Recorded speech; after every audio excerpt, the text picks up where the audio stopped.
Are you afraid that your covert narcissistic co-parent is going to go into that courtroom and fool everybody, including the judge? Well, if that's the case, make sure you stick around and watch this whole entire video so that you will learn how to properly expose the covert narcissistic co-parent in family court. Now, before I get started, I do want to let you know that I do have my notes here. I have my outline just to help me stay on track. So if you see me looking off to the side, that is why.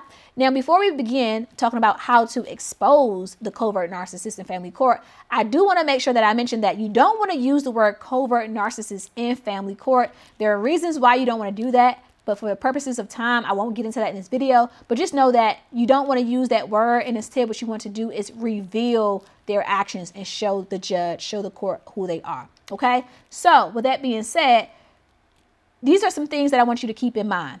These are some things that I want you to keep in mind as you go through this process. Number one, the covert narcissist is passive aggressive. So they will typically do things from a place of concern, right? That will attempt to make you look like the bad parent. So what are some of those things? They may file frivolous motions. They may call for welfare checks to your home.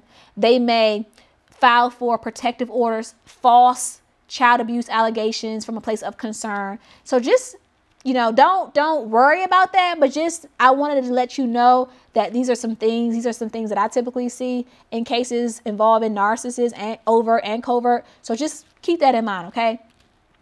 Now, during the actual trial, you want to make sure that, again, you're not using the word covert narcissist, but instead you are allowing the covert narcissist to put themselves in their own trap. And so you do this on cross-examination. And how you do this is you first get them to admit to questions by saying yes to questions that you know that they will say yes to. Questions that will make them seem like, the perfect parent that they portray themselves to be. You get them to admit to those questions. And after you get them to admit to those questions, then you lead them down the path of asking those questions that contradict the things that will make them look like a good parent. So what is an example of that? So let's say you ask a question, hey, isn't it true that you are a good parent? Would you say that you're a good parent? Of course they're going to say yes. They're not going to say no, right? And you love your children, correct? Well, of course I love my children, right? Yes, I love my children. And you are the most involved parent. You just take pride in being a parent. Yes.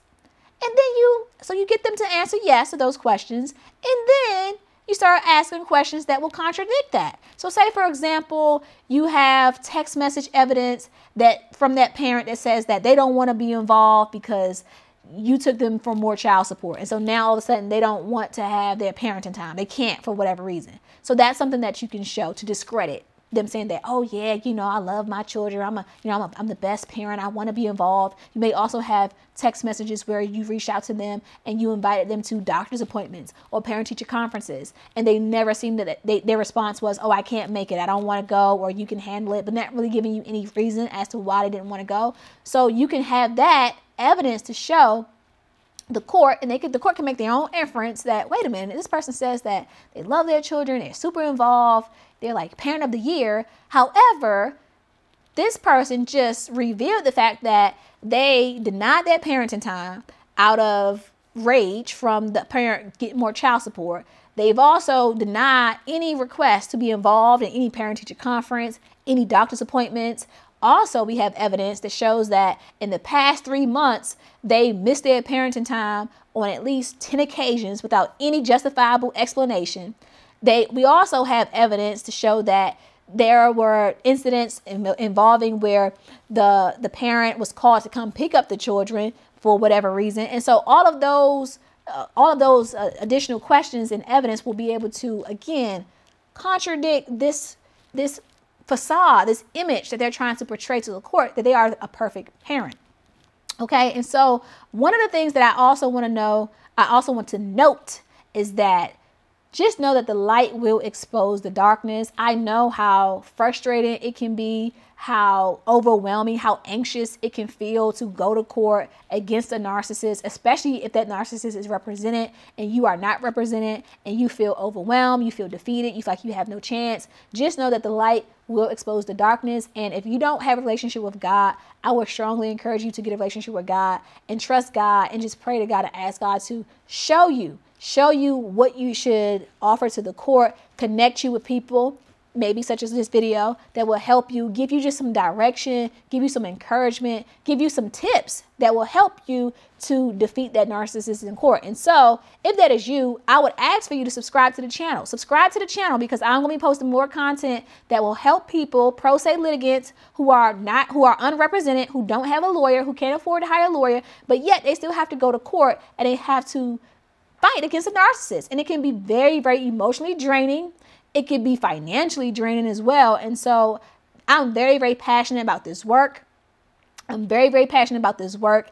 And I want to make sure that I do what I can do to help people in that situation. So don't forget to subscribe to the channel. Okay. Now, this is a bonus. This is a bonus. This is a bonus.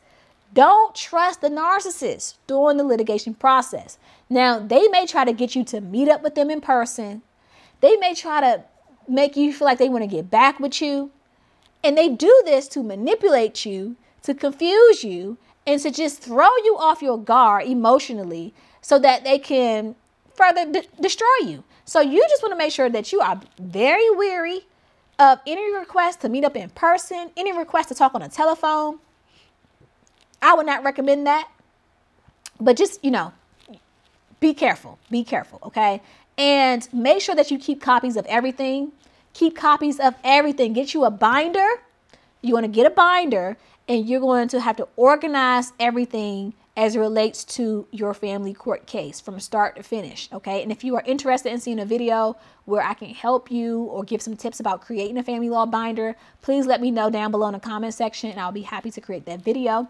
And also, if you have any tips of your own, if you're watching this video, you have any tips of your own that can help a person to beat the covert narcissist in court, please feel free to share. This is a community. We want to help one another and share tips with one another. So if you have any tips of your own, please share them down below. And until next time, thank you so much for watching. Be blessed. Stay blessed. Same thing. I just like to say it twice. And I'll see you all soon in the next video. Take care. Bye-bye.